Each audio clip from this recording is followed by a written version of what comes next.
Ark était un solitaire, un peu comme vous, jusqu'au jour où il se réveille en tant que squelette surpuissant dans un autre monde. Maintenant, dans sa seconde vie, il prétend être un chevalier juste pour accumuler de l'aura, tout en terrassant de puissants ennemis et en sauvant de jolis elfes, histoire de les séduire et de conquérir. Tout a commencé le jour où il s'est réveillé dans une forêt inconnue, vêtu comme un chevalier décoré de camelot, avec quelques paillettes scintillantes. Cependant, en examinant de plus près son équipement, il a réalisé qu'il était habillé comme Ark, son personnage dans le jeu auquel il jouait avant de s'endormir. Cela lui fit se demander si le joint qu'il avait fumé la veille était encore actif, mais il décida de se laisser porter par les événements. La première chose qu'il fit fut de tester son équipement en exécutant une attaque appelée Fente de Wyvern, et en utilisant de la magie de feu, toutes deux se révélant extrêmement puissantes. Alors qu'il célébrait ses compétences de niveau tricheur, son estomac gargouilla, et il décida de trouver une ville où il pourrait se procurer de la nourriture. Il tenta d'utiliser une porte magique pour se téléporter à la ville la plus proche, mais il tomba malheureusement de la falaise. Il passa donc à un sort de téléportation à courte portée appelé déplacement dimensionnel. Lorsqu'il atterrit, il remarqua à quel point la rivière qui coulait derrière lui semblait réaliste. Décidant de boire une gorgée, il retira son casque et fut choqué de voir un crâne chauve le fixer en retour. C'est à ce moment précis qu'il se rappela avoir sélectionné l'avatar squelette et réalisa que s'il montrait son visage à quiconque, il serait pris pour un monstre et pourchassé sans pitié. Pour éviter cela, il résolut d'être aussi discret que possible et de ne jamais retirer son casque devant qui que ce soit. Un peu plus tard, il arriva à la ville-château de Louvière et tandis qu'il se promenait, admirant les lieux, l'odeur de viande rôtie l'interpella. Malheureusement, il n'avait pas d'argent. Vous vous trompez ? Il décida donc d'en gagner. En traversant une ruelle, il surprit une femme en pleine discussion avec un homme qui l'avait escroqué. Et alors qu'elle s'éloignait, agacée, Ark découvrit qu'elle était une elfe. Immédiatement, il commença à s'agiter, étant l'un de ces excentriques aux fantasmes étranges, et tenta d'aller lui parler, mais lorsqu'il arriva dans la rue principale, il ne trouva aucune trace d'elle. C'est alors qu'il leva les yeux et aperçut une guilde de mercenaires, il se dit donc qu'il allait s'inscrire pour devenir un homme de main alloué, car il avait grandement besoin d'argent. À l'intérieur de la guilde, il dit au réceptionniste qu'il souhaitait demander une licence de mercenaire, mais l'homme supposa qu'il plaisantait. Il fit remarquer que d'après sa tenue, il ressemblait à quelqu'un qui menait une vie de chevalier privé, profitant de l'existence. Ark se ressaisit rapidement et dit à l'homme que des circonstances imprévues l'avaient amené à avoir besoin d'une licence, et qu'il apprécierait donc que l'homme cesse de poser des questions. Respectant ses souhaits, l'homme l'informa que pour obtenir la licence, il devait passer une épreuve en chassant soit un monstre, soit une bête, soit des bandits, et revenir avec la preuve. Ark fut excité à l'idée de tuer un monstre et partit. Quelques heures plus tard, il avait fini de tuer 2 membres de la famille de Pumba lorsqu'un orc apparut soudainement et le chargea. Ark était ravi de vivre l'événement typique du débutant et trancha immédiatement l'orc en deux d'un seul coup. Plus tard, alors qu'il retournait en ville avec sa prise, il aperçut des bandits attaquant une calèche et ses escortes. Quand il vit que les bandits tentaient d'agresser Laura, la dame de la calèche, tout en immobilisant sa servante, il décida d'intervenir sans hésiter. Les hommes ne s'attendaient à voir personne, ils ne purent donc pas réagir quand Ark trancha ceux qui attaquaient Laura. Terrifié, celui qui immobilisait Rida et ceux qui montaient la garde tentèrent de s'échapper, mais Ark ne les laissa pas faire et les envoya directement aux portes du paradis. Il s'approcha ensuite de Laura et Rida, qui le remercièrent d'être leurs chevaliers servant littéralement en armure étincelante, puis présentèrent Laura comme la fille du seigneur de la ville. Elle tenta de savoir qui était Ark, mais Ark dit qu'il le lui dirait plus tard et leur demanda d'aller changer leurs vêtements déchirés. Pendant qu'elle faisait cela, il brûla les corps des bandits et se demanda pourquoi il ne ressentait aucune culpabilité après en avoir assassiné un grand nombre. Quand il eut terminé, il alla piller les affaires des bandits, et pendant qu'il faisait cela, Laura et Rida revinrent. Elles lui demandèrent s'il pouvait être leur escorte pour le reste de leur voyage de retour, et il accepta avec joie puisqu'il se dirigeait de toute façon vers la ville. En chemin, tandis que Laura lançait des œillades à Ark, Rida tenta à nouveau de savoir qui il était, et cette fois Ark lui dit qu'il était un simple voyageur. Plus tard, il retourna à la guilde et présenta l'orc et les sangliers au réceptionniste, qui fut surpris qu'il ait terminé son épreuve en une seule journée. Après avoir remis la licence à Ark, il lui dit de toujours consulter le tableau pour les emplois qu'il pourrait faire, mais l'avertit de ne rien attendre de remarquable car leur guilde était de petite taille. Ark quitta ensuite la guilde et alla prendre une chambre dans une auberge, où il demanda que son dîner lui soit apporté. Alors qu'il se gavait de nourriture, il se sentit heureux et se dit qu'il profiterait de sa vie d'isekai, même s'il ressemblait à un seigneur de guerre à petit budget. Quelques jours plus tard, il se rendit dans un petit village en périphérie de la ville après avoir accepté son premier travail, qui consistait à garder une jeune fille nommée Marka pendant qu'elle cueillait des herbes médicinales. Alors qu'il marchait à travers la forêt, Ark demanda à Marka si le travail était urgent, car il avait remarqué qu'elle était pressée. La jeune fille admit timidement qu'elle espérait terminer le travail et rentrer chez elle avant sa mère, car la femme n'était pas au courant de ce qu'elle faisait. Elle expliqua qu'après la mort de son père il y a 1 an, sa mère avait assumé le rôle des 2 parents et les élevait, elle et sa sœur, seules. Avant sa mort, son père cueillait des herbes médicinales pour les vendre, et elle pensait que si elle pouvait le faire, le fardeau de sa mère serait un peu allégé. Ark fut impressionné par la prévenance et la maturité de Marka. car à cet âge, tout ce qu'il avait fait, c'était jouer à des jeux en préparation de sa vie de reclus dans le besoin. Se sentant un peu ému, il promit de l'aider à cueillir suffisamment d'herbes pour que sa mère soit fière d'elle, et Marca devint heureuse. Ils s'aventurèrent ensuite plus profondément dans la forêt. Et après que Marca lui eut montré quelques herbes bonnes pour traiter les éraflures et les coupures, il sentit quelque chose dans les buissons voisins. Quand il alla vérifier, il trouva une petite bête à queue verte blessée qui lui montra les crocs parce qu'elle avait peur. Prenant pitié de la créature, Ark l'attira plus près et la soigna, s'attirant ainsi les éloges de Marca. La créature devint alors amicale envers Ark et refusa de partir. Alors, Marca suggéra à Ark d'adopter cette petite boule de poil comme animal de compagnie. Ark accepta sa suggestion et après avoir réfléchi à un nom à donner à la créature, il décida finalement de l'appeler Ponta, un nom que la créature accepta avec joie. Pendant ce temps, de retour au village, un chasseur terrifié dit aux autres villageois d'éviter d'aller dans la forêt pour le moment, car il y avait rencontré un étrange monstre. C'est alors que la mère de Marca passa par là, alors le garde de la ville l'approcha pour l'informer qu'il avait vu Marca quitter le village avec un chevalier à l'allure élégante, et la femme devint très inquiète. De retour dans la forêt, Marca, Ark et Ponta arrivèrent à une clairière avec un grand arbre au milieu. Ark suggéra de trouver un chemin sûr pour atteindre l'arbre, mais Marca l'ignora et sauta sans hésiter, effrayant momentanément le grand gaillard et Ponta. Alors que Marca atteignait l'arbre, Ark et Ponta sentirent que quelque chose n'allait pas, et Ark l'appela pour qu'elle revienne. C'est alors qu'un basilic géant se réveilla et tenta de marcher sur Marca. Alors Ark utilisa le déplacement dimensionnel pour la sauver. Voyant cela, le monstre libéra un brouillard empoisonné, mais Ark les éloigna à nouveau. Cependant, le monstre n'était pas prêt à les laisser tranquilles et commença à essayer de les griffer. Ark les défendit en bloquant les attaques avec son épée et en les déplaçant habilement hors de portée, là où le monstre passa à l'utilisation de sa langue de crapaud pour attaquer. Après de multiples tentatives infructueuses pour les atteindre, le monstre utilisa son pouvoir de méduse. Alors Ark ordonna à Marca de rester derrière lui et utilisa son bouclier sacré, équipé d'une aura de pureté de stade final pour les protéger. Cela mit le monstre encore plus en colère. Alors il commença à attaquer furieusement et quand Ark en eut assez, il chargea son épée et activa un mouvement appelé Jugement. À sa grande surprise, cela élimina le monstre immédiatement, mais Ark ne s'en souciait guère, célébrant le fait que le deuxième monstre qu'il avait abattu était un basilic géant. Marca, qui était restée silencieuse tout du long, prit soudainement la parole, louant Ark d'être un chevalier de premier ordre. Il lui dit qu'il ne faisait que son travail de garde et rien d'autre. Mais la jeune fille insista sur le fait qu'il avait accompli un exploit remarquable.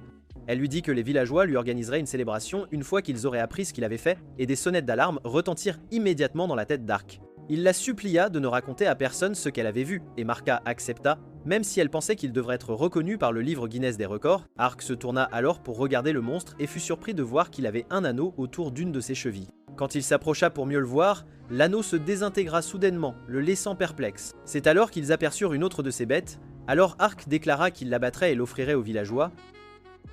Quand ils revinrent au village plus tard, il dit aux villageois qu'ils pouvaient prendre la bête, et tandis qu'il le remerciait, la mère de Marca se précipita. Marca s'excusa de l'avoir inquiété, mais la femme ignora ses paroles et la serra dans ses bras, remerciant les dieux Andim d'avoir gardé sa fille en sécurité. Après leurs retrouvailles émouvantes, la femme demanda pourquoi Marca était allée dans la forêt en premier lieu, et elle lui dit que c'était pour cueillir des herbes médicinales. À ce moment-là, Ark s'approcha d'eux, et après s'être excusé d'avoir emmené Marca dans la forêt sans permission, le garde du village et le chasseur demandèrent à Ark s'ils avaient rencontré un monstre, et Ark répondit que non.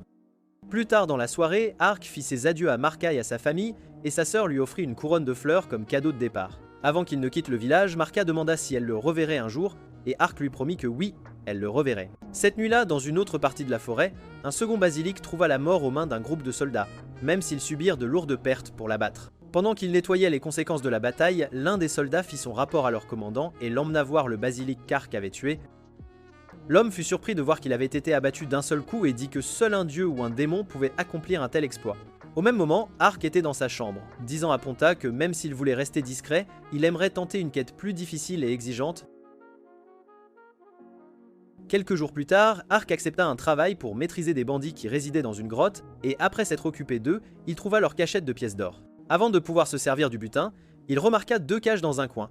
Mais comme elles étaient vides, il les ignora. Pendant ce temps, dans la ville de Diento, Triton, le seigneur de la ville, fut informé que la tentative d'assassinat sur la fille du seigneur de Louvière était un échec cuisant et il devint furieux, très en colère. Il demanda ensuite comment allaient les monstres basiliques puisque c'était lui qui avait ordonné de les lâcher dans les terres de Louvière et on lui répondit qu'ils étaient morts. Alors qu'il essayait de digérer cette information, son subordonné demanda pourquoi ils attaquaient Louvière et il lui dit que c'était parce que Taker était le second prince de la nation. Il s'avéra qu'il était de mèche avec l'Empire de l'Est afin de prendre le contrôle de toutes les terres, y compris les terres de l'Ouest, qui étaient sous le contrôle de Sect, le premier prince. Il dit qu'il ne pouvait pas se permettre de laisser leurs affaires avec les garderies éclater au grand jour, puis il ordonna à son subordonné de s'assurer qu'il sécurisait leurs nouveaux produits, coûte que coûte. Avant de congédier l'homme, Triton demanda où était son fils Udolin, et l'homme répondit qu'il était parti superviser l'expédition des nouveaux produits. Triton n'était pas content d'entendre cela, car Udolin était un idiot complet et il était sûr qu'il allait tout gâcher, comme à son habitude. De retour à la grotte, un arc insouciant sortit et fut attaqué par Ariane, l'elfe qu'il avait vu en ville, et elle l'accusa d'être un ravisseur, exigeant qu'il lui rende les elfes kidnappés. Sans délai, Arc tenta d'expliquer qu'elle se trompait de personne, mais elle refusa catégoriquement d'écouter et continua de l'attaquer jusqu'à ce que Ponta surgisse derrière Arc. Confuse, elle demanda pourquoi une créature spirituelle, réputée pour sa méfiance envers les humains, s'attacherait à un bandit aussi méprisable. Arc expliqua que Ponta s'était attaché à lui après qu'il l'eût aidé, et cela fut suffisant pour qu'Ariane range son épée. Elle s'excusa d'avoir confondu son identité et expliqua qu'elle avait reçu des informations selon lesquelles des bandits qui chassaient et vendaient des elfes résidaient dans cette grotte. Cela fit se souvenir à Arc des cages qu'il avait vues, alors il lui dit qu'il n'y avait pas d'elfes dans la grotte. Quand elle tenta de prendre congé, Arc l'arrêta et lui demanda s'il pouvait être le Robin de son Batman pour sa mission de sauvetage en cours, un véritable acolyte, et Ariane refusa. Elle dit que la question était strictement une affaire d'elfes et s'enfuit, laissant Arc se lamenter sur le fait qu'il venait de rater un événement de quête spéciale unique en son genre. Plus tard dans sa chambre, tandis qu'Arc et Ponta dormaient paisiblement, il décida qu'il chercherait Ariane et la convaincrait d'accepter son aide. Le lendemain, il se rendit dans une forêt réputée pour abriter des elfes, espérant y croiser Ariane, mais tomba plutôt sur un enlèvement. Une jeune elfe qui tentait d'échapper à ses ravisseurs trébucha et tomba, leur permettant de la rattraper sans difficulté. Le chef du groupe qui l'avait enlevée, elle et ses amis, était Udolin, le fils de Triton, ce qui rendait évident que le seigneur était impliqué dans le trafic illégal de Melge vers l'esclavage. Le garçon était aussi laid que sa coupe de cheveux, et comme c'était un trou du cul pompeux, il poignarda la jambe de la jeune fille quand elle lui répondit avec insolence. Quand l'un de ses hommes lui fit remarquer qu'il endommageait la marchandise, il lui claqua au nez et leur dit de connaître leur place. La jeune fille fut ensuite ramenée dans la cage avec les autres elfes. Et tandis qu'Arc regardait Udolin les tourmenter, il décida que c'était l'heure du héros, le moment d'agir. Cependant, avant qu'il ne puisse intervenir, Ariane apparut comme un ange vengeur et abattit les hommes d'Udolin. Juste au moment où sa séance de correction approchait de son paroxysme, Udolin menaça de blesser les captifs si elle ne posait pas son épée, sans discuter. N'ayant pas le choix, Rian se retira, permettant aux bandits restants de l'approcher et d'essayer de profiter d'elle, tels les dégénérés culturels qu'ils étaient. C'est alors que Superman, Arc apparut derrière Udolin et frappa ce bon à rien inutile contre un arbre voisin, le faisant s'évanouir sur le coup. Voyant cela, Ariane passa les quelques minutes suivantes à éliminer le reste de la racaille, et quand elle eut terminé, les captifs l'appelèrent. Elle s'approcha d'eux, essayant de les libérer, mais s'arrêta quand elle vit que la porte était munie d'une serrure bien solide, alors Arc arriva et offrit ses services. Bien sûr, elle se plaignit qu'il s'immisce dans des affaires qui ne le concernaient pas. Mais Arc lui dit qu'il ne pouvait pas rester les bras croisés et regarder des innocents se faire blesser. Après qu'il eut ouvert la porte, les jeunes filles furent terrifiées par son apparence imposante, mais Rian le poussa et les réconforta. Après les avoir aidés à sortir de la cage, elle s'installa pour examiner la jeune fille blessée et fut choquée de voir qu'elle et les autres portaient des colliers mangeurs de mana, ce qui les empêchait d'utiliser leur pouvoir spirituel, de quelque manière que ce soit. Alors qu'elle essayait de trouver comment retirer le collier, Arc intervint et utilisa un sort appelé désenvoûtement pour l'enlever, la choquant profondément. Il guérit également la blessure de la jeune fille, faisant se demander à Rian qui était cet humain surpuissant, car elle n'avait jamais rencontré quelqu'un comme lui auparavant. Après qu'Arc eut retiré les colliers des autres jeunes filles et commença à jouer avec elles, Ariane appela son oiseau messager et l'envoya avec un message pour ses camarades afin qu'ils viennent chercher les elfes libérés. Curieux, Arc demanda ce qu'était cet oiseau et elle expliqua que c'était une créature spirituelle que les elfes utilisaient pour envoyer des messages. Car il se souvenait de ce qui avait été dit, avec une précision incroyable. Un peu plus tard, 2 elfes arrivèrent pour emmener les jeunes filles.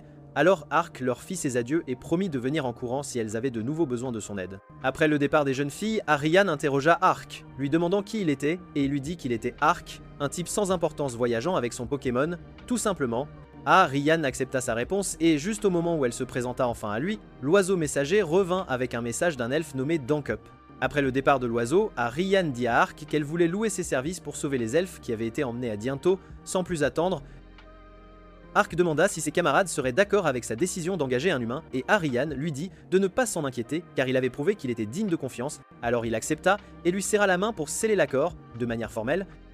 Plus tard, ils se téléportèrent à la périphérie de Dianto et Ariane dit que cette capacité serait très utile lorsqu'ils auraient besoin de s'échapper avec les captifs. Comme ils ne voulaient pas attirer l'attention en se téléportant directement dans la ville, Arc et Ariane firent le reste du chemin à pied.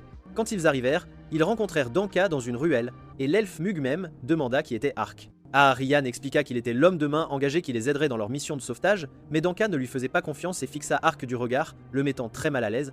Heureusement, Ariane interrompit Danka en suggérant qu'il trouve un autre endroit pour discuter, alors ils allèrent dans un restaurant. Là-bas, Danka et Ariane commandèrent des brochettes de viande et de la bière. Mais Ark ne le fit pas, affirmant ne pas avoir faim puisqu'il ne pouvait pas retirer son casque en public. Ah, Ryan présenta alors formellement les deux hommes l'un à l'autre, mais quand Ark tenta de poser des questions à Danka sur les informations qu'il avait recueillies, l'elfe l'ignora complètement. Il prit son temps pour savourer sa brochette et sa bière, allant même jusqu'à donner des critiques, tel un critique gastronomique acclamé. Quand il eut enfin terminé, il demanda à nouveau à Ariane, qui était Ark, choisissant de le désigner comme un objet plutôt qu'un être vivant. Ariane donna une explication détaillée sur qui était Ark et pourquoi elle l'avait engagé pour l'aider dans la mission de sauvetage avec tous les détails, mais Danka resta sceptique jusqu'à ce que Ponta se montre, changeant ainsi efficacement son avis. Ariane demanda ensuite à Danka s'il avait localisé la base d'opération des ravisseurs, et il lui dit qu'elle était située près du quartier des divertissements, un endroit bien connu. Il dit qu'il devrait attendre tard dans la nuit pour infiltrer l'endroit, alors Ark s'excusa, disant qu'il avait quelques courses à faire. Après son départ, Danka dit à Ariane qu'il n'aurait jamais imaginé qu'elle se fierait à un étranger pour de l'aide. Alors elle expliqua que sans Ark, elle aurait été capturée, sans aucun doute. Elle dit qu'elle s'était retrouvée dans cette situation parce qu'elle était un échec en tant que guerrière et commença à se comparer à sa sœur, Even. Danka lui dit qu'il ne servait à rien de faire des comparaisons et l'assura qu'un jour, elle aurait suffisamment d'expérience pour se tenir aux côtés d'Even comme son égale avec fierté. Pendant ce temps, Ark utilisa l'argent qu'il avait gagné en vendant les objets qu'il avait obtenus d'Udolin et de ses hommes pour s'acheter de la nourriture, qu'il mangea à sa faim avec Ponta. Bientôt, la nuit tomba, alors Ark et les elfes se dirigèrent vers la tanière des ravisseurs, ignorant qu'ils étaient observés par quelqu'un dans l'ombre. Quand ils arrivèrent à l'endroit, Ark les téléporta sur le toit en utilisant le déplacement dimensionnel. Et après qu'Ariane eut confirmé que le grenier était dégagé, elle tenta d'entrer. Cependant, ses melons surdimensionnés et ses hanches larges entravaient ses mouvements, faisant détourner le regard à Ark et Danka quand elle commença à se tortiller, avec difficulté. Quand elle réussit enfin à entrer, les gars utilisèrent le déplacement dimensionnel pour se téléporter à l'intérieur, et elle commença à se plaindre parce qu'elle se sentait gênée qu'il l'ait vu remuer ce que sa maman lui avait donné. Finalement, ils descendirent et commencèrent à chercher les captifs, avec détermination, mais à leur grande surprise, ils ne trouvèrent qu'une pièce, avec deux hommes dont les gorges avaient été tranchées. Après avoir confirmé que les hommes étaient morts récemment, ils réalisèrent qu'ils n'étaient pas les seuls intrus dans le bâtiment et décidèrent de se séparer. Ark découvrit une autre pièce où gisaient d'autres hommes sans vie. Alors qu'il observait la scène, plusieurs kunas volèrent vers lui. Il leva simplement son bras pour les bloquer. Mais un ninja apparut soudainement et commença à le combattre. Quand elle recula, Art la regarda attentivement et fut choquée en réalisant qu'elle n'était pas juste une ninja, mais une ninja à fourrure. La jeune fille fut surprise qu'il sache ce qu'était un ninja, et alors qu'elle essayait de comprendre qui il était, Ponta se montra. En voyant la créature, la jeune fille rangea son épée et s'excusa de l'avoir attaquée, car tout comme les elfes, elle croyait aussi que quiconque en compagnie d'une créature spirituelle ne pouvait pas être une mauvaise personne. Elle dit ensuite à Ark qu'elle n'avait pas trouvé ce qu'elle cherchait, mais lui donna des documents et lui dit que les elfes étaient au sous-sol. Elle donna aussi une friandise à Ponta, et avant de partir, elle informa Ark qu'il y avait deux autres esclaves au manoir du gardien. Ark regretta de ne pas lui avoir demandé son nom, mais il se convainquit qu'il la reverrait et ouvrit les documents qu'elle lui avait donnés. Ces documents étaient des contrats pour l'achat d'esclaves elfes, et quand il les montra à Harry, Yann et Danka, ils furent choqués de voir le nom de Triton dessus. Ark leur dit ensuite où les elfes étaient détenus et mentionna aussi que deux autres se trouvaient au manoir de Triton. Les incitant à demander comment il avait obtenu les documents et les informations, Ark répondit qu'il avait capturé et interrogé certains gardes, car c'était mieux que de leur dire qu'une ninja à fourrure les lui avait donnés. À ce moment-là, des gardes firent irruption dans la pièce. Alors Ariane les incinéra et dit ensuite à ses compagnons qu'ils n'avaient pas de temps à perdre. Quelques minutes plus tard, ils arrivèrent au sous-sol et après avoir libéré les filles, Ark les téléporta dehors. Là, il utilisa désenvoûtement pour retirer leur collier, choquant Dank et faisant pleurer les filles de joie, car elles étaient enfin libres. Après que les filles eurent exprimé leur gratitude, Dank proposa de les ramener chez elle et dit qu'il laisserait Ariane et Ark secourir les deux autres au manoir de Triton. Il resta ensuite avec les filles pendant qu'Ark et Ariane se téléportaient au manoir, et l'une des filles demanda s'il était acceptable de laisser seulement ces deux-là gérer la situation. Tanaka l'assura que oui, disant qu'il pouvait s'infiltrer facilement. Cependant, il réalisa qu'il avait parlé trop vite quand une explosion retentit au sommet du manoir et que le son d'une cloche se fit entendre. Pendant ce temps, sur un toit dans une autre partie de la ville, la jeune ninja se tenait avec un autre ninja et dit qu'elle avait hâte de revoir Ark. Quelques instants auparavant, le misérable Triton s'apprêtait à abuser des deux elfes femelles en sa possession, tout en se moquant, grondant et blessant Udolin pour avoir perdu les autres elfes. Dehors, Ark et Ariane atteignirent la tour de la cloche du manoir de Triton, mais ils furent vus par les gardes postés là. Pour leur permettre de s'échapper, il utilisa une entaille de wyvern pour abattre la cloche. Et ce fut cette agitation que Danka et les filles virent. Elles réussirent à échapper aux gardes en faisant une classique manœuvre de cachette à la Scooby-Doo avant de continuer leur recherche des filles. À ce moment-là, Triton avait déjà commencé son jeu de culture, mais il fut interrompu par son subordonné qui vint l'informer qu'ils étaient attaqués. Triton ne voyait pas en quoi cela le concernait, et dit à l'homme de se débarrasser des intrus comme il le ferait normalement. Mais l'homme dit que c'était impossible. L'instant d'après, il fut projeté en l'air quand la porte explosa derrière lui, révélant Ark et Ariane. Et quant à Dolin Lévy, il devint fou, mais Ariane le fit taire en lui donnant un coup dans ses bijoux de famille. Elle alla ensuite voir les filles, et pendant qu'elle leur parlait, Adolin tenta de s'échapper, mais Ark lui bloqua le chemin en le projetant contre le mur, et le garçon lâche s'évanouit de peur. Juste à ce moment-là, le mur contre lequel Ark avait claqué sa paume se brisa, et il réalisa qu'il y avait une pièce cachée derrière. Il essaya d'attirer l'attention de Ryan dessus, mais l'elfe était en train de donner à Triton une raclée bien méritée, alors elle refusa de lui répondre. Quand il essaya de l'arrêter, Ryan dit que le seigneur cultivé ne méritait aucune pitié parce qu'il avait rompu le traité, et dit ensuite aux filles qu'elles pouvaient aussi se venger de Triton, et elles le firent. Quand les gardes vinrent secourir leur seigneur, Arié utilisa ses flammes spirituelles pour envoyer les hommes à leur créateur, puis ordonna aux autres elfes de s'échapper du manoir et de se diriger vers l'Alitoya, qui était la colonie elfe la plus proche d'eux. Après le départ des filles, Ariane alla voir Ark dans la pièce cachée et le trouva en train de fourrer des lingots d'or dans un sac. Ne voulant pas être jugé comme un voleur, il convainquit Ariane de l'aider à prendre tout l'argent, disant que c'était un moyen de paralyser l'organisation de kidnapping. Alors qu'il se téléportait dehors, des explosions commencèrent à se produire partout dans le manoir, et Ark en déduisit que c'était l'œuvre du ninja. Il dit ensuite à Riehan qu'il avait rempli son contrat avec elle, alors elle le remercia et sortit un sac de pièces pour le payer. Cependant, elle sentit que son maigre paiement n'était rien comparé au butin qu'il avait pris à Triton. Malgré cela, Ark accepta son paiement, et elle lui demanda ce qu'il comptait faire après leur séparation. Ark dit qu'il n'avait rien en tête, alors elle lui demanda s'il voulait prolonger son contrat avec elle, car beaucoup de ses congénères étaient encore retenus captifs. Ark demanda si les elfes accueilleraient un étranger comme lui, puisqu'elle avait mentionné se rendre dans une colonie elfe. Ariane lui dit que tout ce dont il avait besoin était l'approbation de l'aîné qui gouvernait l'endroit, et qu'elle se trouvait être de son côté. Ark ne sauta pas sur l'occasion car il savait que rencontrer l'aîné signifiait qu'il devait retirer son casque, et il ne pouvait pas faire cela. Quand il dit cela à Ryan, elle demanda la raison et il répondit qu'il y avait une chance qu'elle puisse tourner son épée contre lui s'il retirait son casque. Ryan l'assura que cela n'arriverait jamais. Alors il décida de lui faire confiance et retira son casque pour révéler sa véritable forme. L'elfe resta stupéfaite quelques instants, mais elle finit par se souvenir comment parler et demanda ce qui lui était arrivé. Citant Beyoncé, il expliqua qu'il s'était réveillé comme ça et dit qu'il soupçonnait d'avoir été maudit comme l'un de ses personnages de Disney. Ark espérait secrètement que l'histoire passerait, car lui dire qu'il avait été Iskaid en tant que personnage de jeu n'était pas une option. Intrigué, Riehan dit que s'il était un mort-vivant, il ne pourrait pas utiliser de sorts de lumière et de guérison, ni même avoir Ponta à ses côtés. Elle lui promit alors que son secret serait en sécurité parmi les elfes, car il avait fait plus pour eux qu'il ne pourrait jamais le lui rendre. Elle avait aussi promis de parler à l'aîné de sa malédiction, disant que l'homme pourrait savoir comment les aider à trouver un remède. Jouant le jeu, Ark la remercia et dit qu'il ne voulait rien de plus que d'être débarrassé de la malédiction qui le tourmentait, alors ils se serrèrent la main à nouveau pour officialiser les choses. Quelques jours plus tard, à Olav, la capitale du royaume des rongeurs, le roi tint une réunion avec 3 de ses enfants, Takirs, Sect et Eriana. La nouvelle de l'attaque du manoir de Triton leur était parvenue et ils voulaient savoir qui en était l'auteur. Sect dit qu'il y avait des rumeurs selon lesquelles les elfes en étaient responsables et expliqua qu'il y avait aussi eu des rumeurs selon lesquelles Triton avait rompu le traité en kidnappant et vendant des elfes comme esclaves à l'Empire de l'Est. Takirs affirma que c'était des rumeurs sans fondement, mais Sect savait qu'il essayait de couvrir ses traces. Alors il le défia, lui demandant s'il essayait de défendre Triton. En réponse, le Kérès frappa furieusement son poing sur la table et dit à Sec d'arrêter d'insulter la noblesse de la nation en encourageant les rumeurs. Le roi dut appeler au calme et dit à Sec que ce que son frère disait n'était pas un mensonge, car à moins d'avoir des preuves, tout ce qu'il disait n'était qu'une rumeur sans fondement. Il ordonna ensuite qu'une enquête approfondie soit menée pour découvrir la vérité et demanda à Uriarna ce qu'elle pensait de la question. La princesse proposa qu'il rencontre et parle avec les elfes pour régler le problème, afin d'éviter que les tensions ne montent entre leur royaume et d'autres nations, car il serait blâmé si les elfes ripostaient en arrêtant le commerce avec les humains, et le roi fut d'accord avec ce qu'elle dit. Il fut donc décidé qu'elle se rendrait à Limbolt pour organiser une rencontre et parler avec les elfes. Le lendemain, tandis qu'Uriana prenait le thé dans sa chambre, sa femme de chambre Ferna remarqua qu'elle semblait inquiète et demanda quel était le problème. Uriana décida de se confier à elle, disant qu'elle était certaine que Darkaris était impliqué dans le commerce d'esclaves. Elle était également sûre que Sked en était conscient et craignait ce qu'il ferait de cette information.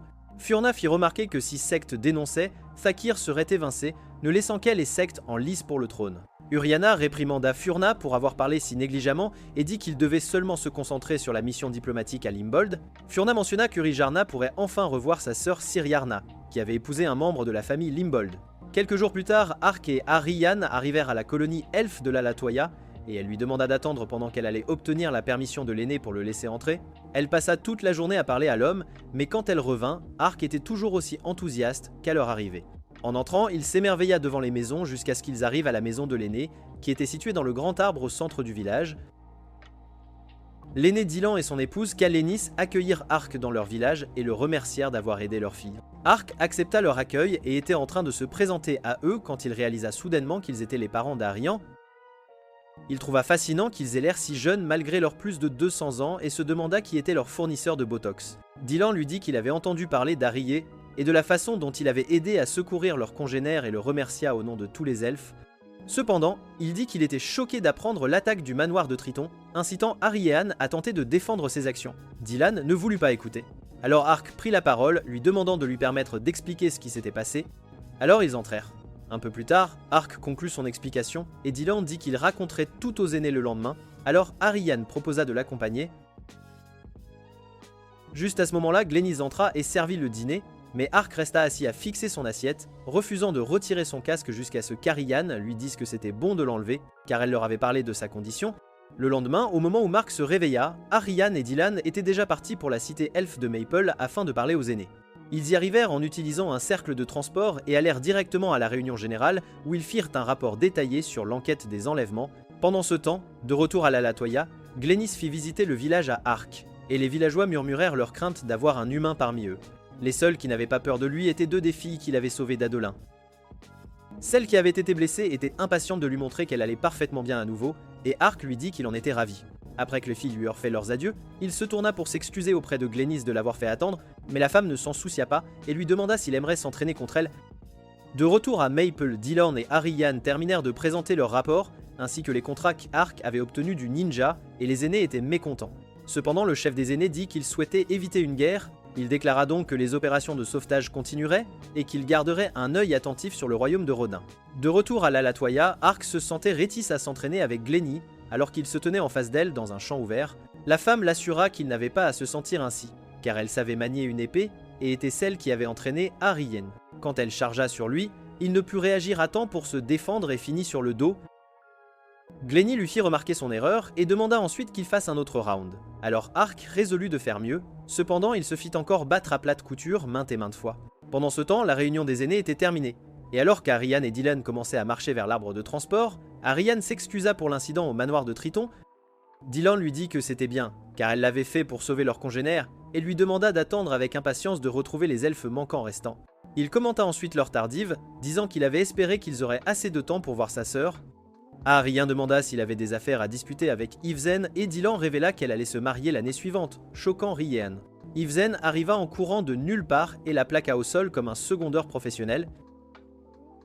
Pendant que la réunion indésirable se déroulait, Dylan s'excusa, laissant la pauvre Riehan gérer sa sœur collante, qui la motorbotait involontairement. Après qu'elle l'eut finalement lâchée, Yves dit à Riehan à quel point elle était fière d'elle d'avoir trouvé et secouru leurs congénères. Elle dit que Riehan était devenue plus forte, mais Riehan n'était pas d'accord, disant que comparée à Yveshn, elle avait encore un long chemin à parcourir. Avant qu'Yveshn puisse commenter ce qu'elle avait dit, Riehan changea de sujet, voulant savoir s'il était vrai qu'elle allait se marier. Yveshn confirma et commença à vanter son homme à sa sœur avant de lui demander s'il y avait quelqu'un qui l'intéressait. Riyang le nia. Mais Yves s'en moqua et dit que le seul homme autorisé à épouser sa petite sœur était un homme plus fort qu'elle-même. Cela fit dire à Riehan qu'Yvezen ne voulait pas qu'elle se marie parce qu'elle ne connaissait personne qui pourrait être Yvezen. De retour à l'Alatoya, Ark tenta une dernière fois de battre Glennis mais échoua encore. Et alors qu'il gisait au sol, Glenny lui dit qu'il était temps pour elle de rentrer chez elle et de préparer le dîner. Alors qu'elle commençait à s'éloigner, Ark l'entendit mentionner qu'elle allait prendre un bain en rentrant chez elle et il la suivit immédiatement. Glenny fut assez gentil pour le laisser utiliser le bain en premier.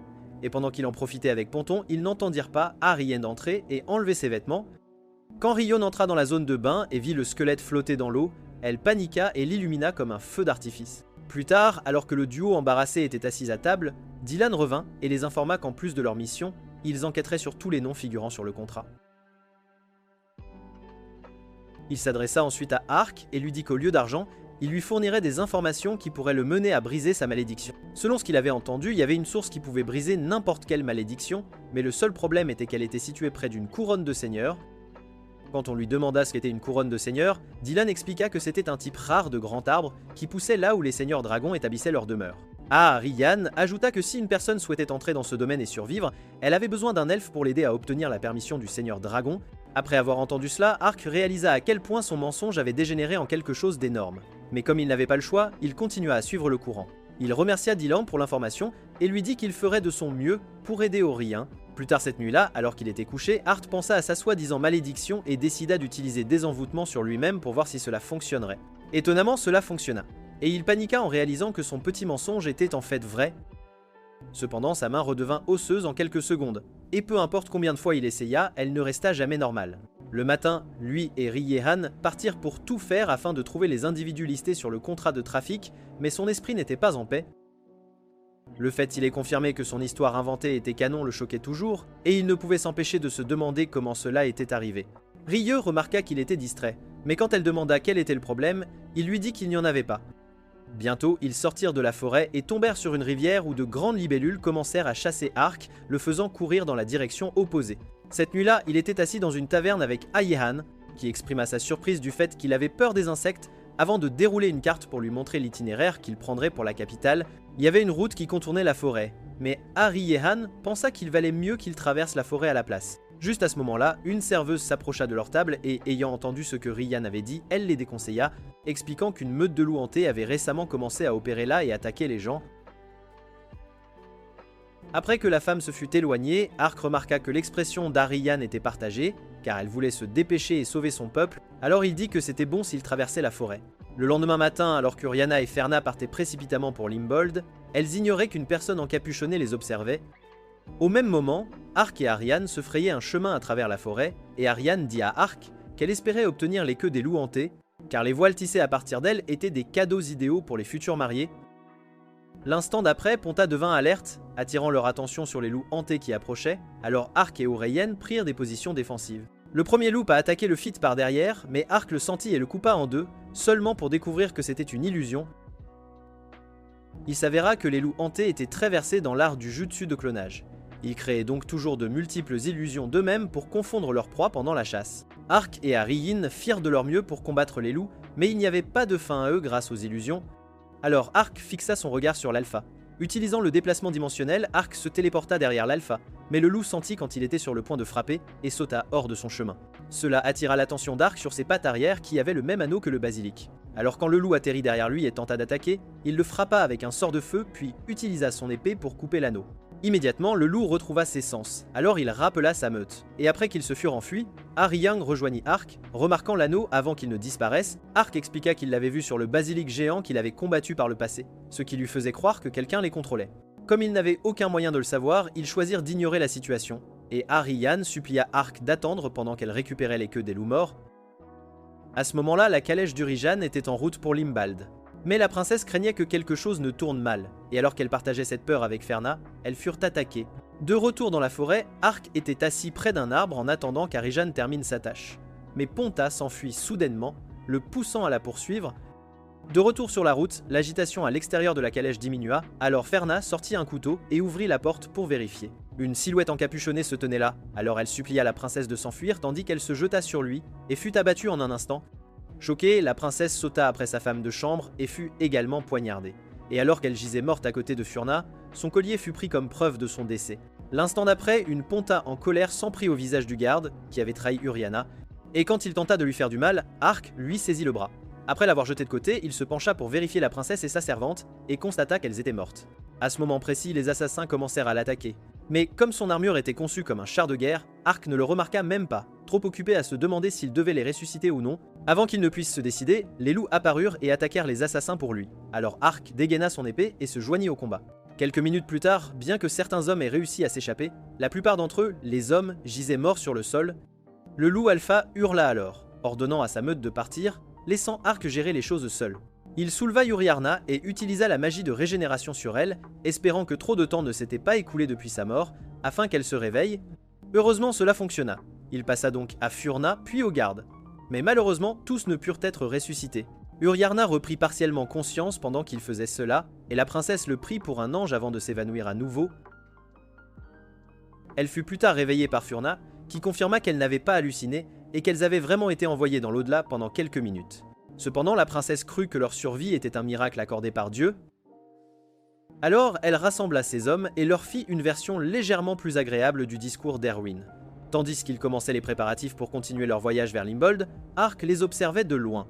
Il fut surpris d'apprendre que Uriarna était une princesse, et en retournant vers Ariane, il tenta de se convaincre que son intervention ne provoquerait pas de changement cosmique drastique.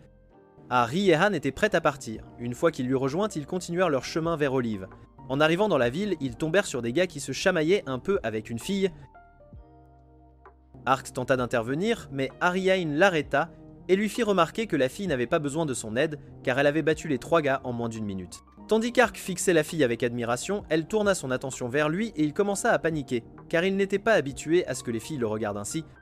Cependant, quand la fille s'approcha et le salua comme de vieux amis, il réalisa qu'elle était la ninja à fourrure qu'il avait rencontrée à Diento. Curieuse, Rien demanda qui était cette petite méchante, alors Ark révéla que c'était elle qui lui avait donné les contrats de trafic et lui avait dit où trouver les esclaves à Diento. La fille se présenta alors à eux comme Chiyo-mei, l'une des 6 ninjas du clan Jinshin, après quoi elle les emmena à l'auberge où elle logeait. Là, elle demanda à Ark comment il avait su qu'elle était une ninja, et il répondit que c'était parce que dans son pays natal, certains espions s'habillaient de manière similaire, et ils étaient connus sous le nom de ninja. Après avoir entendu cela, Chiyo-mei dit qu'Ark venait très probablement du même endroit que leur grand fondateur, car le nom ninja était un secret que seul son clan connaissait. Curieux, Ark demanda s'il pouvait rencontrer le fondateur et Chiyo-mei répondit qu'il ne pouvait pas, car l'homme avait vécu il y a environ 600 ans. Choqué, Ark se demanda si un autre japonais s'était retrouvé dans ce monde il y a environ 600 ans. Ignorant le chevalier fanatique, Rien demanda à Chiyo-mei ce qu'elle souhaitait discuter, et Chiyo-mei devint sombre. Elle dit qu'elle voulait l'aide d'Ark pour libérer les siens qui avaient également été kidnappés et étaient vendus comme esclaves. Elle dit qu'elle ne pouvait pas le payer avec de l'argent, mais promit de leur donner des informations sur les personnes qu'il recherchait. Ark dit qu'il aimerait l'aider, mais qu'il était actuellement sous contrat avec Ariane et les elfes, donc ses mains étaient liées. Étonnamment, Ariane dit que c'était d'accord pour qu'il aide Chiyo-mei, car ils se battaient tous les deux pour la même chose et il serait injuste de ne pas aider. Elle dit aussi qu'elle se joignait à eux et demanda à Chiyo-mei quels étaient ses plans pour la mission de sauvetage. Pendant ce temps, dans la capitale Dola, le Kérez était furieux lorsqu'il apprit que les Louantais avaient cessé de prendre des ordres au moment où ils étaient censés attaquer Uriarna. Son subordonné Cetrian lui dit qu'Uriarna prenait probablement les chemins de traverse pour éviter d'être vu, car il n'avait eu aucune nouvelle d'elle. Cela rendit le prince encore plus inquiet, car il ne voulait pas que la rencontre avec les elfes ait lieu. Lorsque Cetrian l'informa que depuis l'incident de Diento, les elfes et les hommes bêtes étaient plus actifs pour saper leur commerce. Il exigea de savoir s'il avait découvert qui était responsable de cette attaque. Cetrian lui dit qu'il n'y avait aucune preuve concrète, mais que les personnes impliquées arriveraient bientôt dans la capitale. Cela fit paniquer Dekers car il supposa qu'il venait pour le tuer, alors il demanda désespérément de faire quelque chose pour empêcher sa mort. La solution de Citréon fut de l'envoyer dans une maison sûre pour se cacher, et tandis que le carrosse de Taker quittait la cour, Citréon brandit le collier d'Uriana. Ailleurs, alors que Chiyo-mei menait Ark et Ariane à un marché aux esclaves, Ark demanda si le grand fondateur du clan Jinshin était un homme bête. Chiyo-mei répondit qu'il était un humain nommé Enzo, qui était à l'origine un espion travaillant pour l'Empire Rêvelant. On disait qu'il avait pris sous son aile les hommes bêtes qui étaient maltraités, et c'est ainsi que leur clan avait commencé. Ark ne put s'empêcher de perdre la tête en entendant tout ce que Chiyo-mei disait, car il était enfin convaincu que l'homme était japonais. Voyant sa réaction, Chiyo-mei s'inquiéta, mais Rian lui dit de ne pas l'être et l'assura qu'Ark allait bien, expliquant qu'il était juste un excentrique surexcité. Finalement, ils arrivèrent à une falaise surplombant le plus grand marché aux esclaves de tout. Chiyo-mei expliqua que l'attaque sur ce marché détournerait l'attention des autres marchés aux esclaves, permettant ainsi leur libération. Elle savait que c'était plus ou moins une décision sans cœur, mais elle avait déjà résolu que tout le monde ne pouvait pas être sauvé. Voyant sa douloureuse détermination, Ark promit qu'ils aideraient à faire sortir tout le monde et révéla qu'il pouvait utiliser la magie de téléportation. Immédiatement, Chiyo-mei devint excité et le regarda avec admiration, disant qu'il était un véritable maître du ninjutsu spatio-temporel comme leur fondateur. Ark lui dit que ce n'était pas du ninjutsu mais de la magie, ce qui lui permettait de voyager instantanément vers des lieux qu'il avait déjà visités. Cela sonna comme de la musique aux oreilles de Chiyo-mei, alors elle dit qu'elle irait informer ses camarades de ce nouveau développement. Alors qu'elle sautait sur la cime d'un arbre, elle leur cria que l'attaque aurait lieu cette nuit-là. Après son départ, Art dit à Harry Yane qu'il devait se préparer avant l'attaque. La préparation s'avéra être de se gaver de nourriture, car la guerre ne pouvait pas être menée le ventre vide. Pendant qu'il mangeait, Riehan offrit à Ark de délicieuses brochettes de viande, et quand il les mangea, elle lui dit que c'était de la viande de libellule, la marée qu'il avait poursuivie au bord de la rivière. mais Ark ne sembla pas s'en soucier, car c'était savoureux. Après leur repas, il dit qu'il y avait encore une chose qu'il devait faire et c'est ainsi que Rian se retrouva à fixer cet idiot pendant qu'il mettait un masque. C'était un déguisement affreux qui le faisait ressembler à un membre de la tribu des monstres noix de coco en route pour lancer des fléchettes sur Mona. Ark était convaincu qu'il avait l'air élégant dans son déguisement et se vanta même de l'avoir acheté pour 13 pièces d'or. Rieux le traita de fou, disant qu'il avait été escroqué par le vendeur, mais Ark refusa d'accepter et tenta de défendre l'achat de cette monstruosité. Juste à ce moment-là, Chiyom arriva avec un autre ninja nommé Gomon, et quand Ark entendit le nom, il eut une révélation. Il demanda à Chiyom si son nom était son vrai nom, et elle répondit que non, expliquant que c'était un nom qui lui avait été donné pour être l'une des 6 ninjas. Ces mots confirmèrent son soupçon que leur fondateur était bien japonais, et qu'il avait adopté les noms de célèbres ninjas du Japon. Quand il eut fini de célébrer, Gomon s'approcha de lui sans dire un mot, et l'instant d'après, les deux commencèrent à se battre. Cela inquiéta les filles. Mais avant qu'elles ne puissent intervenir, les deux hommes cessèrent de se battre, et commencèrent à agir comme de vieux amis. Rian était confuse, mais Chitam dit qu'il ressentait probablement un sentiment de parenté.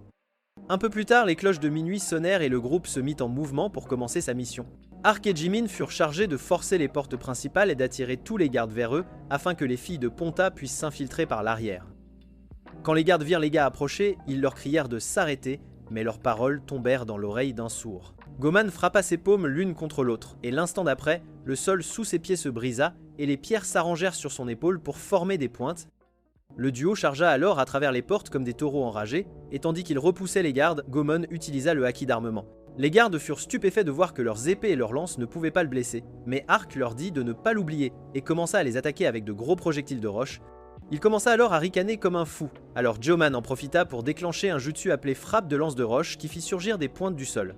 Impressionné, Ark se déchaîna et activa un sort appelé croque de roche qui se combina d'une manière ou d'une autre avec le ninjutsu de Geoman et provoqua une catastrophe. Au même moment, Harichiyomei et Ponta s'infiltrèrent par l'arrière et la mission commença sérieusement. Pendant ce temps, le Keres fut informé par Citrian que le marché était attaqué, alors il ordonna que des renforts soient envoyés immédiatement. De retour au marché aux esclaves, Riyen et Chiyomei firent de leur mieux pour échapper aux gardes qui rôdaient encore à l'intérieur du bâtiment, mais elles furent tout de même découvertes. Chiyomei élimina le premier groupe en utilisant un jutsu d'eau qui prit la forme de loup et griffa leur cible. Quand le deuxième groupe apparut, Riyen s'en occupa en utilisant ses flammes spirituelles, transformant leur corps en cendres. Elles continuèrent ensuite la recherche des esclaves, qu'elles finirent par trouver au sous-sol.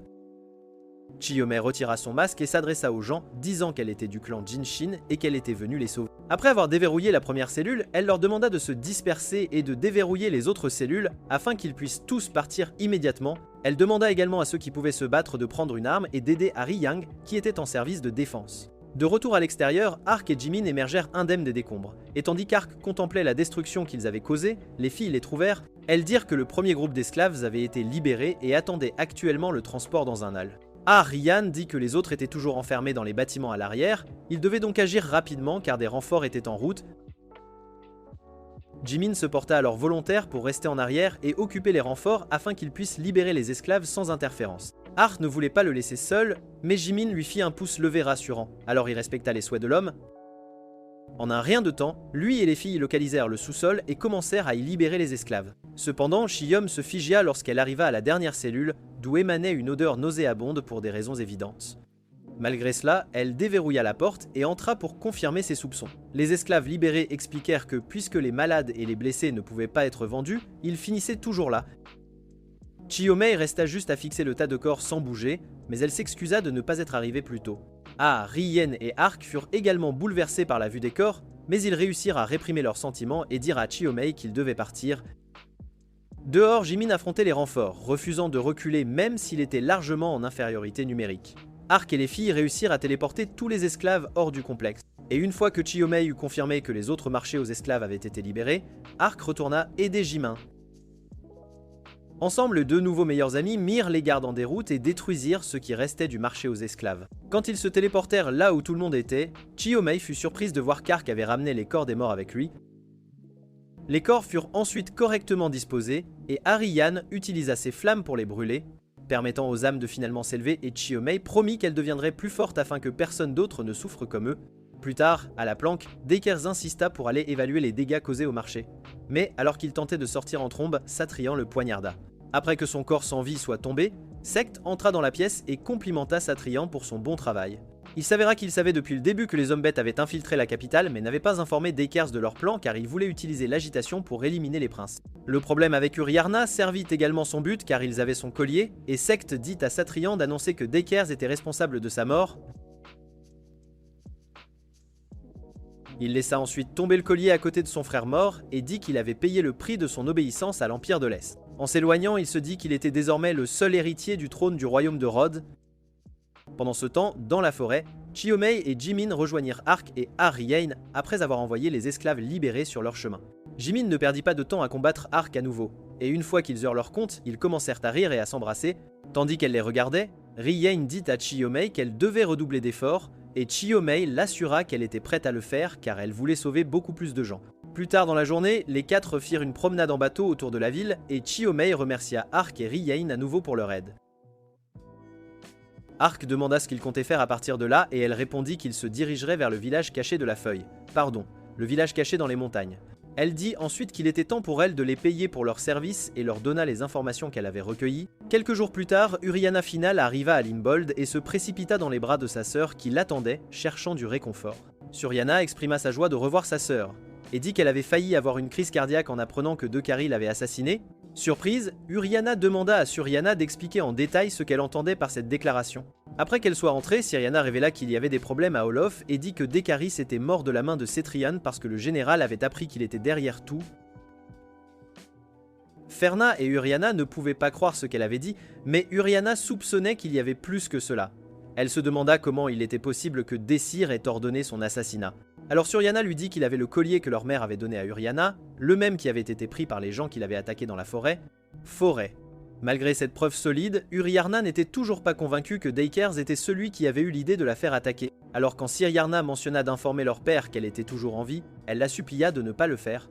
Elle dit qu'il serait préférable que tout le monde croie encore qu'elle était morte, car elle pourrait ainsi remplir ses obligations sans craindre d'être interrompue. Pendant ce temps, à l'extérieur d'Olaf, Arien envoya un message à Dankup l'informant que les esclaves restants avaient été expédiés à l'Empire sacré de Revlon à l'est.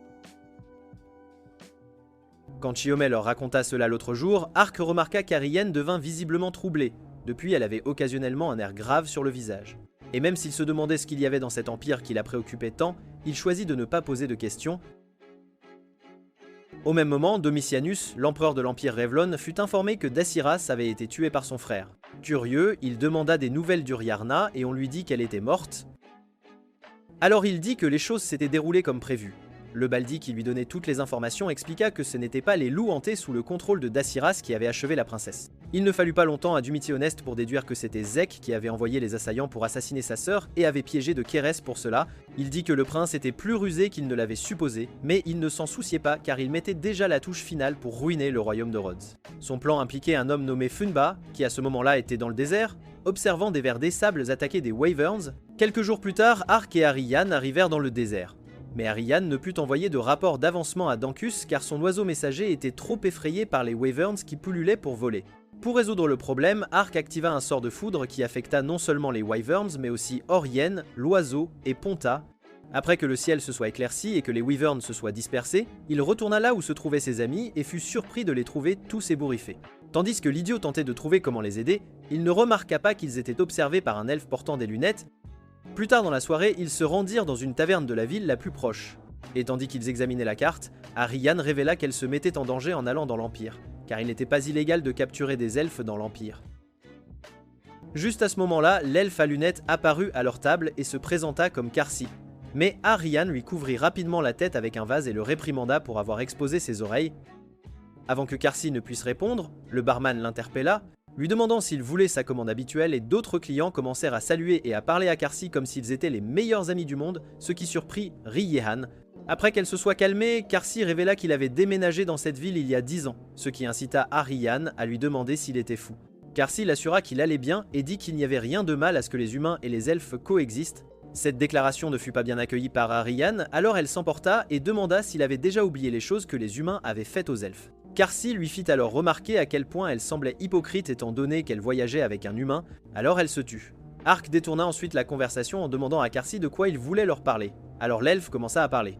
Il dit qu'il gagnait sa vie en étudiant la biologie des monstres et qu'il avait besoin de leur aide pour attraper un spécimen particulièrement tenace. Riyen lui dit qu'ils étaient trop occupés par leurs propres affaires pour l'aider dans son expédition de chasse aux monstres, mais Karsi avait déjà anticipé cette réponse. Il sortit une carte du Saint-Empire et un livre sur l'étude des monstres, disant qu'il leur donnerait en échange de leur aide, mais la fille têtue refusa de le prendre. Art devint excitée en voyant le livre et supplia Riyen d'accepter la proposition de Karsey. Alors elle céda. Karsi leur dit ensuite qu'ils se rencontreraient à l'entrée de la ville le lendemain. Après son départ, Ark alla payer une chambre pour lui et Riyen, mais il donna à la femme quelques pièces d'or supplémentaires afin qu'elle puisse les laisser prendre leur dîner dans la chambre. Pour montrer son appréciation de son généreux pourboire, la femme lui offrit un petit baril d'alcool. Après être arrivé dans leur chambre, Riyen s'assit, boudeuse comme un chiot triste, et répéta ce que Karsi avait dit sur la coexistence des humains et des elfes. Elle ne voyait pas comment cela pouvait être un monde idéal, mais Ark lui dit d'arrêter de se casser la tête avec ça et de boire un peu d'alcool. Cependant, quand il réalisa à quel point la boisson sentait fort, il proposa d'aller lui chercher du jus et cela la mit en colère. Elle lui dit qu'elle n'était pas une enfant et avala avec fureur le premier verre pour le prouver, seulement pour finir par être pompette, mais cela ne l'empêcha pas d'en demander un autre. Elle commença à bouger ses oreilles, joyeusement. Curieux de savoir pourquoi elle réagissait ainsi, Ark avala un verre et fut immédiatement transporté au paradis de l'alcool. Il n'est redescendu que lorsque la Saoul Riyen l'a interpellé, réclamant un autre verre d'une manière des plus aguicheuses. Elle l'a poussé au sol pour pouvoir grimper sur lui et lui frotter la tête, et Ark luttait pour garder son calme, pour ne pas céder à la tentation. Quand il ne lui a pas donné ce qu'elle voulait, elle a commencé à se plaindre et est devenue si furieuse qu'elle en est venue à la violence. Les cris d'Yehan, accompagnés de bruits suggestifs et forts, s'entendaient jusqu'en bas, faisant croire à l'aubergiste qu'ils étaient en train de jouer, de s'amuser. Le lendemain matin, Riyen s'est réveillée au lit pour trouver la chambre en désordre et a pris Ark pour un mort-vivant, alors elle a mis le feu à ses os desséchés. Plus tard, quand ils sont descendus, l'aubergiste les a accueillis avec un grand sourire, très joyeusement, faisant clairement comprendre qu'elle pensait qu'ils avaient passé la nuit dans une étreinte passionnée. Riyen a imploré Ark de confirmer que rien ne s'était passé, mais il ne l'a pas fait, et elle a commencé à souhaiter que la terre l'engloutisse, qu'elle disparaisse. Finalement, ils sont allés rencontrer Karsey, qui les attendait avec 3 chariots et un humain, et bientôt, ils étaient en route. Cependant, Riyen a commencé à se sentir mal à cause de la combinaison de sa gueule de bois, du mal des transports, et de l'odeur des carcasses de gobelins qui, selon Karsi, servaient d'appât pour attraper un monstre V des sables. L'homme conduisant le 3e chariot a donné du thé à Ark pour qu'il le lui donne et l'a assuré que cela apaiserait son estomac. Riyen était un peu sceptique à l'idée d'accepter quelque chose d'un humain, mais comme elle n'avait pas vraiment le choix, elle l'a bu, sans hésiter. Ark a ensuite demandé une leçon sur les vers des sables, et Karsi s'est fait un plaisir de l'obliger jusqu'à ce qu'Riyen les interpelle, disant que les 2 autres chariots avaient disparu. L'instant d'après, un ver des sables est sorti de terre et a tenté d'attaquer l'ami de Karsey, dont le chariot avait été détruit, complètement anéanti. Alors Riyen a sauté de son chariot pour aller le sauver. Sa magie n'a pas affecté le ver, alors Ark a dû intervenir, et une fois qu'il a été sûr que tout le monde était à une distance de sécurité, il a ramassé le ver et a effectué une projection par-dessus l'épaule, avec force. Étonnamment, le ver avait l'un de ces anneaux qu'ils avaient vus sur les loups à basilisque, et il s'est désintégré en mourant. Un peu plus tard, après être revenu à l'entrée de la ville avec le ver, Karsi a donné la carte et le livre à Arm et Riyen, comme prévu. Riyen a ensuite demandé pourquoi Karsi vivait parmi les humains, et il lui a dit que c'était parce que les temps changeaient et que le jour de Sumid viendrait où humains et elfes apprendraient à vivre ensemble. Riyen n'était pas d'accord avec cette affirmation, alors il lui a parlé du seigneur de Lombard, qui a pris une elfe pour épouse, et elle a été choquée, stupéfaite. Elle croyait que l'elfe était forcé au mariage, mais Karsi a expliqué que l'elfe et le seigneur étaient tombés amoureux après qu'il les sauvait d'être vendus comme esclaves. Il a convenu que les choses ne seraient pas faciles, mais dit qu'il travaillait déjà pour que leurs 2 esprits apprennent à vivre en paix, en harmonie. Bientôt, Riyen et Ark étaient en route, et Riyen lui a demandé s'il croyait aussi que la coexistence entre humains et elfes fonctionnerait. Ark a donné son opinion honnête, disant que c'était possible, et utilisant leur relation comme exemple, mais Riyen lui a dit qu'il ne comptait pas du tout. Pendant ce temps, dans un lieu non divulgué, un homme a réprimandé Funba pour avoir kidnappé les habitants de la ville et amené des filles pour travailler. Funba lui a dit de se calmer et a affirmé que les seules personnes qu'il avait prises pour nourrir ses animaux de compagnie étaient des escrocs et des esclaves, des criminels. L'homme a ensuite demandé comment leur plan avançait et Funba l'a emmené dans une fosse profonde où il a donné l'une des filles au monstre qui y résidait.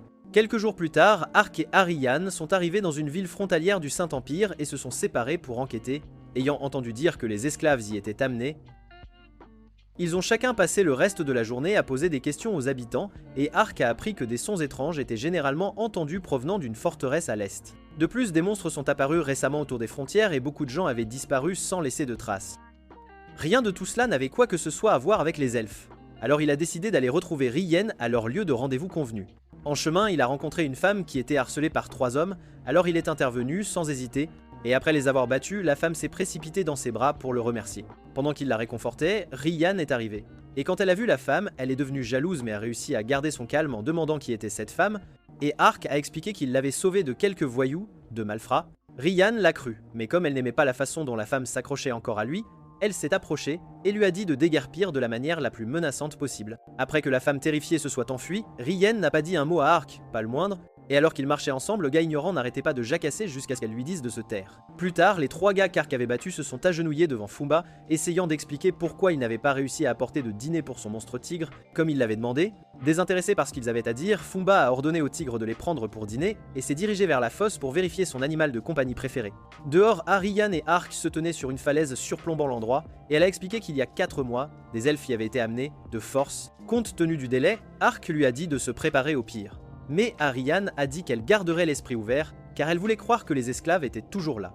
Ils sont ensuite descendus de la falaise, et alors qu'ils se tenaient dans les bois environnants, Ark a dit qu'il était impressionné qu'elle ait trouvé de telles informations. Si précieuses, elle lui a dit qu'elle avait eu de l'aide pendant qu'il était occupé à jouer les héros pour une demoiselle en détresse. Elle a dit cela avec tant de venin, mais Ark ne l'a même pas remarqué, car il était aussi dense qu'un mur de briques et avait toujours besoin qu'on lui explique les choses en détail clairement. Quand il a demandé qui était l'informateur, il n'a pas eu de réponse car Arian avait déjà commencé à s'éloigner. Ils ont réussi à s'introduire dans la forteresse sans être détectés, et grâce aux informations d'Ari et Gat, ils ont localisé l'escalier caché menant au repère de Fumba, sans difficulté. Des gardes étaient postés à la porte, alors ils ont utilisé Ponta pour les distraire avant de les assommer et d'entrer. Ils ont d'abord été accueillis par une forte puanteur. Et en regardant autour d'eux, Ariane a remarqué de la fourrure animale sur le sol, mais Ponta a attiré leur attention sur une autre porte plus loin. Quand ils sont entrés, ils ont découvert que c'était une grande grotte, et Ark a dit qu'il pouvait sentir le sang. Juste à ce moment-là, le est sorti de nulle part et a demandé qui ils étaient puisque ses animaux de compagnie l'avaient alerté de leur présence, de leur arrivée. Il était en train de se plaindre de l'intrusion quand il a remarqué les atouts d'Ariane et a sifflé. Il a ensuite déclaré qu'elle était désormais sienne et lui a ordonné de se débarrasser d'Ark. Étonnamment, elle a obéi à son ordre et a commencé à attaquer Ark qui essayait de comprendre ce qui se passait, mais Funba lui a conseillé de se concentrer sur le combat, sur l'affrontement. À ce moment-là, la cape d'Ariane est tombée et quand Funba a vu qu'elle était une elfe noire, il a exprimé qu'il avait décroché le gros lot. D'autre part, Ark a réalisé que Ariyehan était contrôlée et a essayé d'utiliser une malédiction pour la libérer. Mais cela n'a pas fonctionné, pas du tout. C'était parce que Ariyehan était piégée dans son esprit où Yves lui a dit qu'elle devait s'entraîner parce qu'elle était trop faible pour sauver qui que ce soit et l'a ensuite attaqué. En réalité, Ariane a attaqué Ark sans pitié, le croyant être un ennemi, et alors qu'il essayait d'éviter sa lame, il a repéré quelque chose se cachant dans sa cape. Immédiatement, il a appelé Ponta, et elle s'est glissée dans la cape d'Ariane pour récupérer le monstre. Ark a mis le feu à la créature, et après qu'elle ait brûlé à mort, Ariane a perdu connaissance parce que son emprise sur elle était brisée, complètement anéantie. Funma a félicité Ark d'avoir découvert son astuce et s'est ensuite présenté à lui, disant qu'il était un sorcier des monstres. Comme Ark n'avait jamais entendu parler de cette profession auparavant, Funba a simplement expliqué qu'il pouvait faire en sorte que les monstres obéissent à ses ordres, à sa volonté. Juste à ce moment-là, Ark a remarqué que son fouet avait le même motif que les anneaux qu'il avait vus sur les monstres qu'il avait combattus et s'est demandé s'il était celui qui les avait libérés. Funba a supposé que le silence d'Ark était dû au fait qu'il ne le croyait pas, qu'il doutait de lui. Alors il a proposé de faire une démonstration appelant son monstre tigre. Ark a mis Ariane contre le mur dans le coin pour l'empêcher d'être blessé. Mais avant de faire quoi que ce soit d'autre, il a interrogé Funba sur les elfes, sur leur sort. Initialement, le gars n'avait aucune idée de ce dont il parlait, mais il s'est finalement souvenu et a dit nonchalamment à Ark qu'ils étaient partis depuis longtemps. Il a dit que la plupart d'entre eux avaient été utilisés par l'Empire pour effectuer des expériences, et que ceux qui étaient restés avaient reçu un traitement royal de sa part, même s'il le menaçait toujours, constamment. Quand il a commencé à rire d'un air moqueur, Ark a proprement tranché la tête de son tigre de colère. Funba n'a pas semblé s'en soucier et a dit à Ark qu'il avait plus de monstres avec lesquels jouer alors qu'il sortait son fouet. Au moment où il a fouetté le sol, des monstres de toute forme et taille les ont entourés, et Funba leur a ordonné d'attaquer, sans pitié. Ark a immédiatement commencé à trancher et à découper sans se soucier de rien au monde.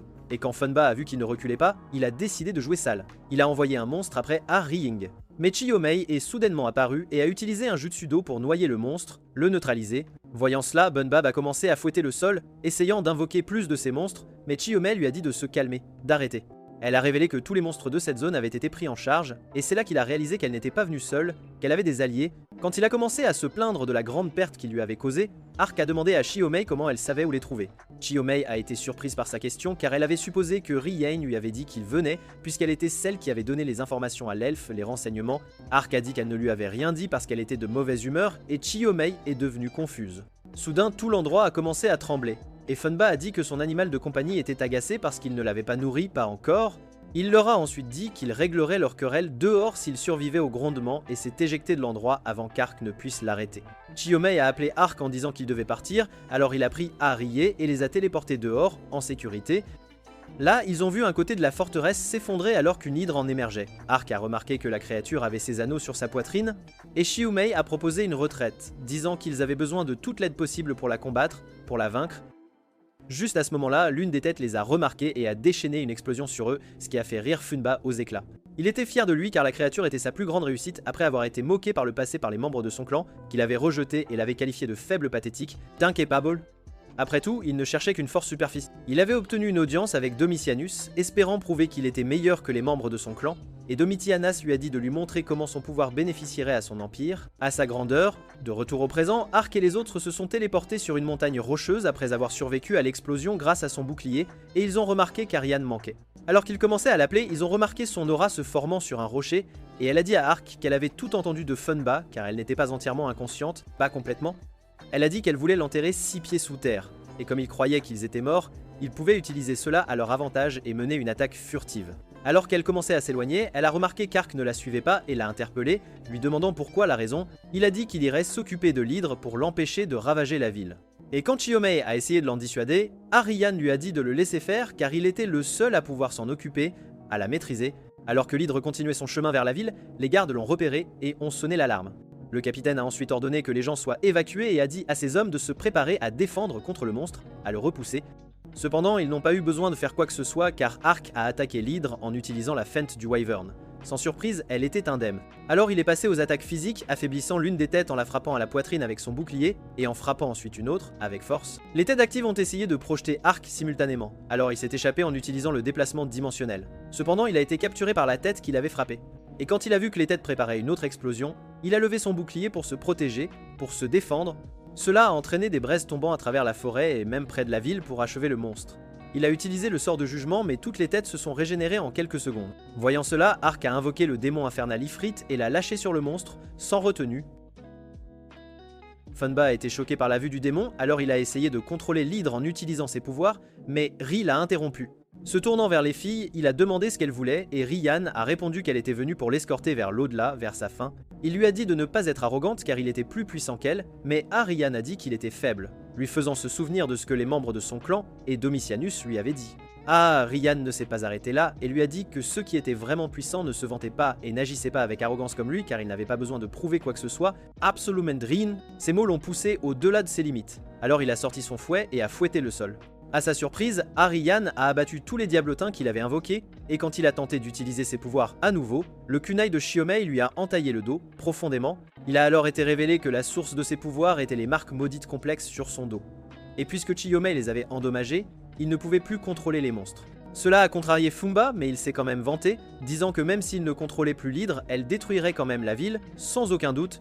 Chiyomei est immédiatement devenue inquiète, mais Ariane lui a dit de ne pas s'inquiéter car Ark ne permettrait pas au monstre de nuire à qui que ce soit. Elle s'est ensuite tournée vers Funba, qui a essayé de se défendre avec son fouet, qu'elle a réduit en cendres avec son épée enflammée, en un instant.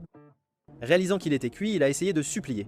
Mais ces mots sont tombés dans l'oreille d'un sourd alors qu'Ariane a déchaîné un sort de flamme de haut niveau sur lui, le réduisant en cendres. Au même moment, Ifrit s'est acharné sur l'hydre, refusant de lui permettre de se défendre correctement, et quand elle a essayé de s'échapper, Ark l'a attrapée, avec force, il l'a soulevée par la queue et l'a fait tournoyer avant de la lancer en l'air afin qu'Ifrit puisse l'achever avec ses puissantes flammes. Les filles ont de nouveau été stupéfiées par la démonstration de puissance d'Ark, par sa force incroyable, et Ariane a dit que c'était ironique qu'il fasse des choses pareilles alors qu'il prétendait vouloir une vie tranquille. Alors que le soleil commençait à se lever, elles sont allées rencontrer Ark et lui ont demandé qui était son ami Ardent, ce à quoi il a répondu que c'était une créature d'un autre monde, d'une autre dimension. Alors qu'il les assurait qu'Ifrit partirait bientôt, l'oiseau messager de Danka est arrivé et les a informés qu'Uriarna avait rencontré Lord Fingas, l'un des grands anciens. Le jour où Fingas a rencontré Uriarna, Dylan et Ciriarna étaient également là, et la princesse a promis que le royaume des rongeurs serait responsable de la recherche de tous les elfes disparus, sans exception. Elle a également demandé que les elfes lui apportent leur soutien dans sa lutte pour le trône contre Sect, promettant qu'avec elle sur le trône, leur peuple ne ferait plus jamais face à l'oppression. Après que Fanga ait accepté, les deux se sont serrés la main pour officialiser la nouvelle alliance entre elfes et humains. Pour de bon, de retour au présent, Ark et les filles discutaient en retournant à la ville. Et Ariane a admis qu'elle était triste que sa mission soit terminée. Elle a également dit qu'elle était surprise que les humains soient prêts à aider les elfes, et s'est ensuite souvenu de ce que Karsi avait dit sur la coexistence des humains et des elfes en harmonie. Ark a dit que la prédiction de Karsi se réalisait déjà et que le monde était déjà en train de changer, et Chiomei a ajouté qu'elle l'attendait avec impatience. À cette époque à Olov, Sect a été informé par Satrian que Yuriarna était toujours en vie et qu'elle avait rencontré les elfes en personne.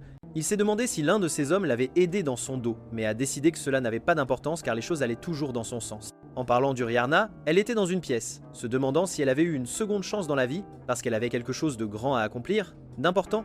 Dans l'Empire Revlon, Domitianas a été informé de la disparition de Funga et de l'Hydre, mais ils n'étaient pas dérangés car ils avaient les anneaux. Ce qui l'intéressait le plus était de découvrir qui était assez puissant pour tuer un monstre comme l'Hydre, une telle créature.